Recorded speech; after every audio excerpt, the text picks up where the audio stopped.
কর্মী আপনারা দেখে থাকবেন, ছুঁড়ে ছুঁড়ে ফেলে দিচ্ছে, বলছে এটা গরু ছাগলেও খাবে না। ভাবতে পারেন এত দুর্নীতিতে আকণ্ঠ নিমজ্জিত এই তৃণমূল দলটি। তাই বলতে বলতে আমারও আবেগ আসছে, কিন্তু আমি এখানে বিরাম দেব। আমি সর্বশেষ একটি উদাহরণ আপনাদের সামনে দিয়ে যাই। আপনারা জানেন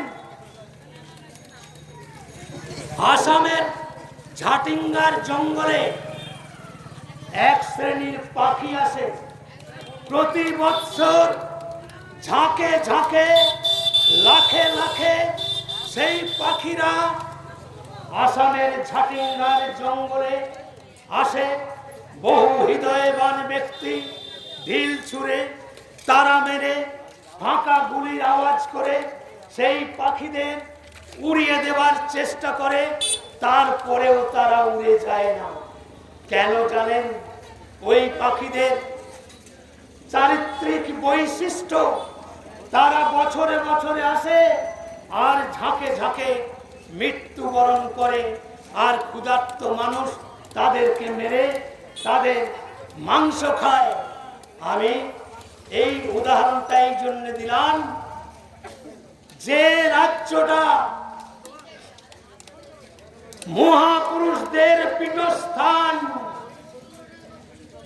বিপ্লবীদের পূর্ণভূমি, যে মাটিতে জন্মগ্রহণ করেছেন কবিগুরু রবীন্দ্রনাথ ঠাকুর, কাজী নজরুল ইসলাম, মাইকেল মধুসূদন দত্ত, ঈশ্বরচন্দ্র বিদ্যাসাগর, যে ভূমিতে জন্মগ্রহণ করেছেন বিনয় বাদল দীনেশ, ক্ষুদিরাম প্রফুল্ল চাকি, মাস্টারদা সূর্য সেন থেকে আরম্ভ করে এই মহান বীর বিপ্লবীদের গণ অভ্যুত্থানের মাধ্যমে দেশ ও মাতৃকার ব্রিটিশ বেনিয়ার হাত থেকে শৃঙ্খল মোচন করে ভারতবাসীকে স্বাধীনতার স্বাদ দিয়ে গেছে।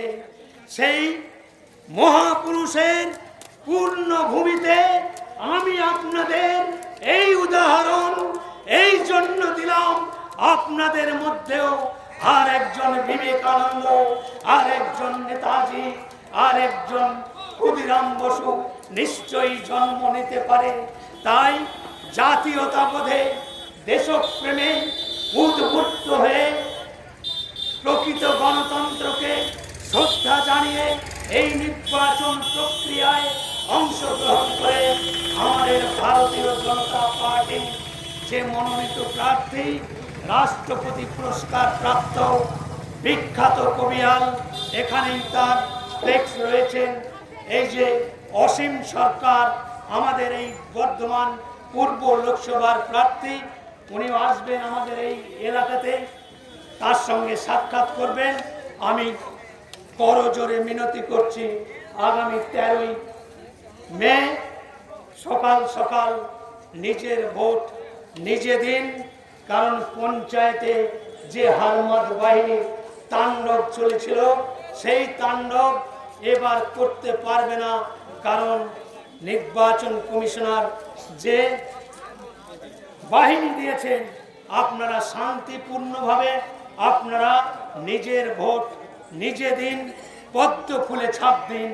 আমাদের যশস্বী প্রধানমন্ত্রী হাতকে শক্তিশালী করুন, এই বলে সকল শুভবুদ্ধ সম্পন্ন রাজনৈতিক সচেতন ব্যক্তিদের শ্রদ্ধা, ভালোবাসা ও বিনম্র প্রণাম জানিয়ে আমার বক্তব্যের মধ্যে যদি কোনো ভুল বলে থাকি ক্ষমা প্রার্থনা চেয়ে আমার বক্তব্য আমি এখানেই বিরাম দিলাম।